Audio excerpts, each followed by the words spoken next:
Hello everybody, welcome to Missy's Imaginings. We're back with the next stage of our Professor Snape project. We'll put a picture right there. This is what we have done so far. Our next portion is going to be sewing the coat in a deep navy blue color. So to get started, first we need to cut this out and get those buttons finished. Now with everything cut out, let's take a look at our pieces.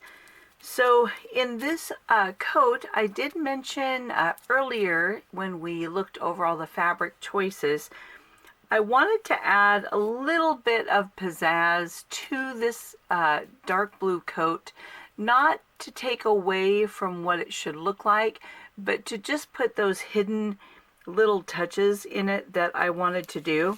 And then for the lining pieces or the facing pieces of this coat, as well as the inside of the collar, I did choose to use this really pretty, it's almost like indigo and a little bit of a deep royal blue on black print that I really like. And then it has touches of a lighter blue, but I just really like this print. And so I'm going to use this for the facing pieces. Now on this particular coat, the back of the coat is not straight. So it does have a little bit of a curve to the back of the coat.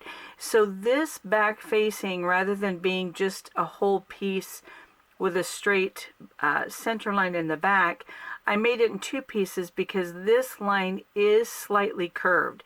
So I did that so that this will better fit inside the back of the coat. So we have the back facing of that printed fabric.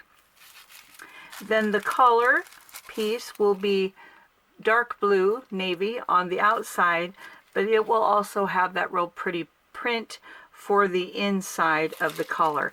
And the collar is standing up, so when it wraps around, it will have this kind of a look to it. So it's okay that that pretty fabric is on the facing or the inside of the collar. Then we have the upper front that has a dart, and I have marked my dart lines on the upper front pieces. And then we also have the lower front. So this will be a long coat. And probably what I will do is I'll see how these pieces fit together, and then I may sew them together and then add the dart, because if I sew them together first, I can go ahead and do the overlock on that raw edge of fabric, and then I'll put the dart in. So that may be what I do when I put these pieces together. Still haven't decided yet. Then we have, we'll move the front, and then we have the back. And here on the upper back portion, you can see the curvature of this back, center back line. It's not just a straight line. So that's why we have the curvature that matches on the back facing. And then the back lower portion will have a long open pleat in the back. Well, not a pleat, but a long opening in the back. So it will be sewn to about here, and then this notched area that extends allows for that opening in the lower back portion of the coat. Then we have the underarm side pieces of this coat. Then we have the front facing pieces, again, of that real pretty fabric. And then the sleeves are a little bit different than normal. The curvature is all on this side for under the arm. So this is the back side of the sleeve, and this is the front side of the sleeve. And then because it has a long opening that will have all those covered buttons pretty much up to the elbow, we have an outer notch here so that one can extend in order to sew on snaps, and then the other will fold under and have the buttons on the outside. So there's our sleeve piece. Then the last pieces, let's put all this back here. There we go. The last pieces are for faux front pocket flaps, and they will be the dark blue on the outside, and then the underside will also be the facing fabric. So there's all our pieces. And to get started, we'll probably do our normal prep sewing, in that the back facing will be sewn together on the center back to make it one piece. Then it will be sewn to the front facing at the shoulders. So that will take care of the facing parts. These will I'll probably do these as well, and I'll just turn right side to right side, sew around the outside, and then flip it right side out because it's just going to be a little flap of fabric. Then, let's see, I will be putting the upper pieces and the lower pieces together on the front and the backs. Then I will be putting the collar together and then sewing, flipping it right side out. I'll sew it together and then trim around that seam allowance that I don't need. And then once I flip it right side out, I will put a stay stitching along the bottom, notch the center, and then clip that so it can more easily go around the neckline.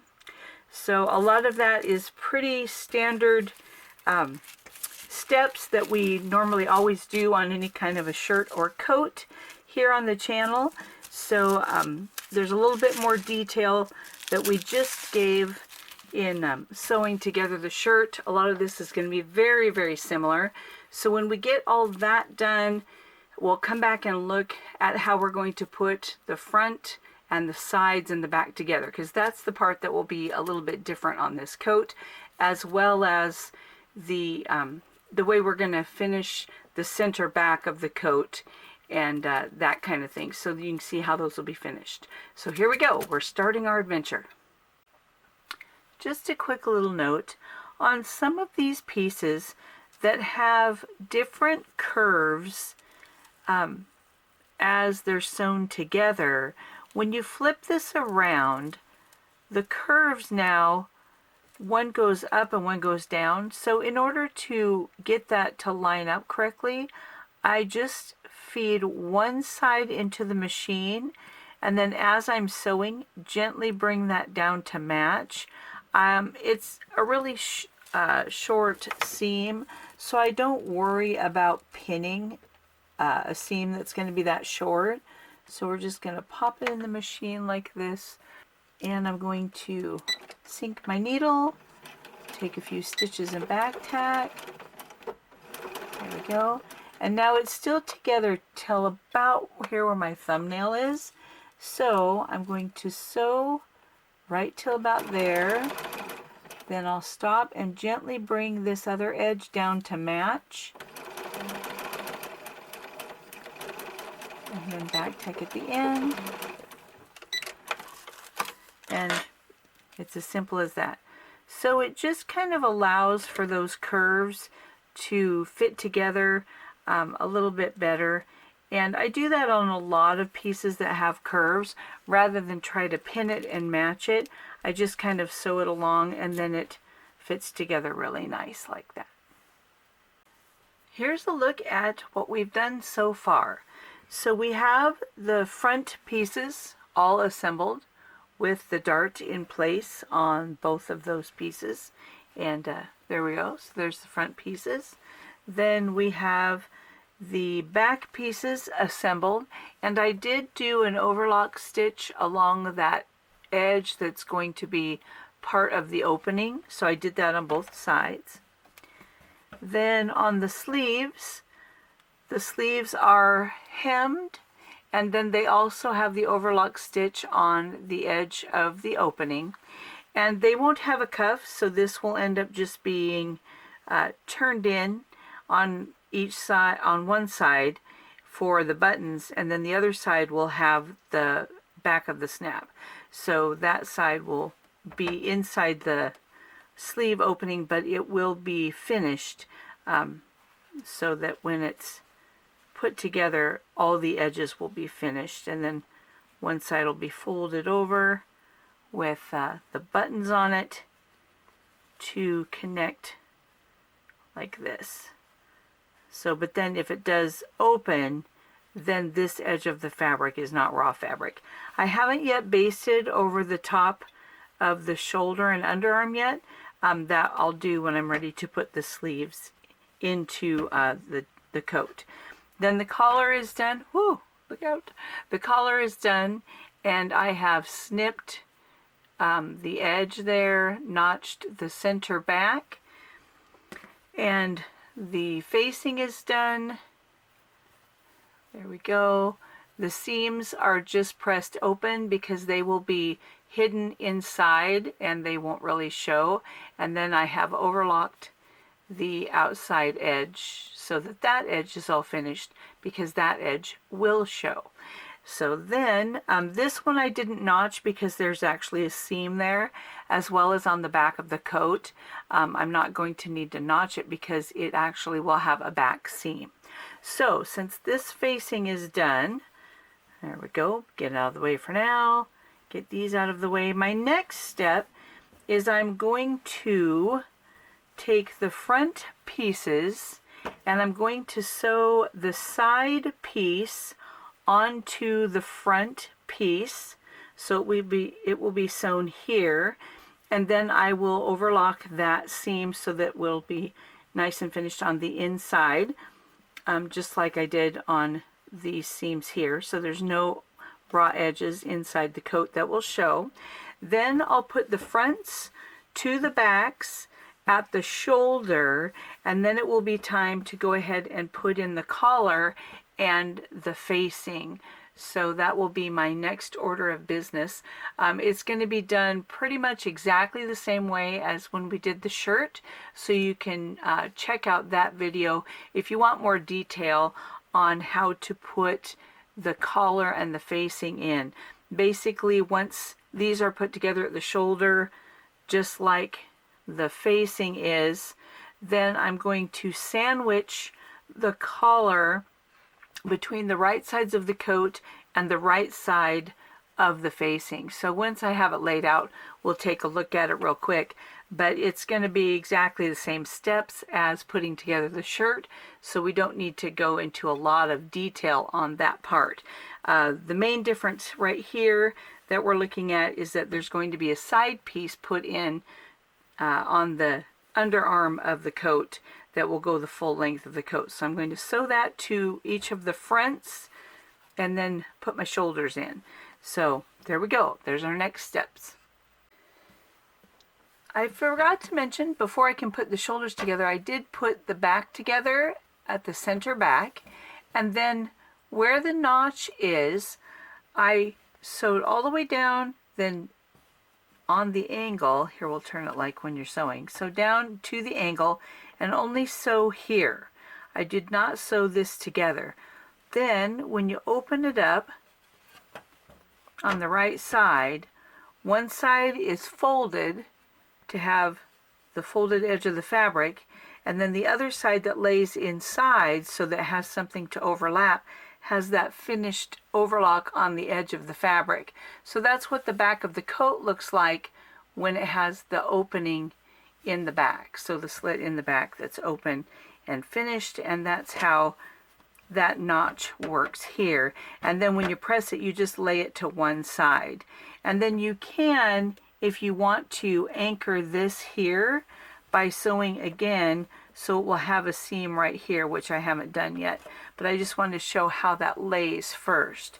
So now with it laid over and pressed, I'm just going to take the machine from exactly where the seam comes down to the edge, and then I'm just going to back tack and make that small little seam, so it'll just be a little seam right here, and that's all that will be needed to hold that fold in place. Now I'll go ahead and do that and then put the shoulders together. Here I have the collar sewn in to the neckline. So the outside of the collar, the blue side, is towards the coat, with the facing side that will be the inside of the collar away from the back.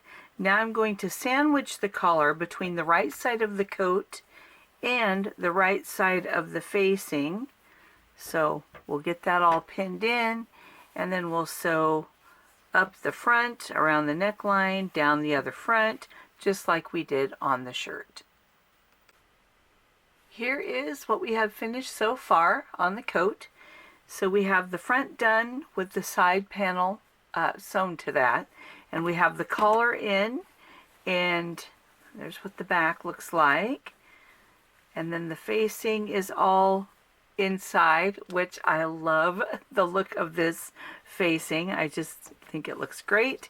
Now what I'm going to do is when I put in the sleeves, this section here with a scoop will be matched to this seam, and then it will be sewn all the way around the arm opening.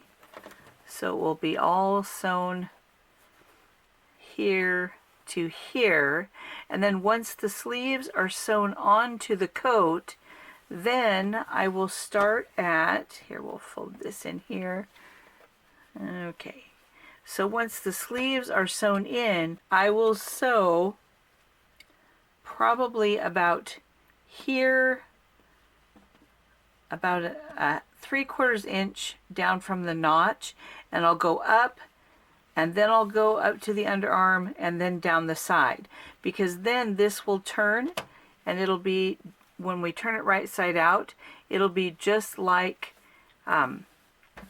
we did on the back, so that there will be a flap that will be available for the buttons, and then the underneath is where we'll sew the other part of the snap. But this side that's finished will have the buttons. So when I sew the little notch, it'll go this way and then up, but then I will, when I flip it right side out, I will just turn it to where I like the flap going the correct way, and then I will tack it to one side or the other, depending on which sleeve it is, so that my buttons will be placed correctly on the right flap.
Oh my goodness, you guys, I love this.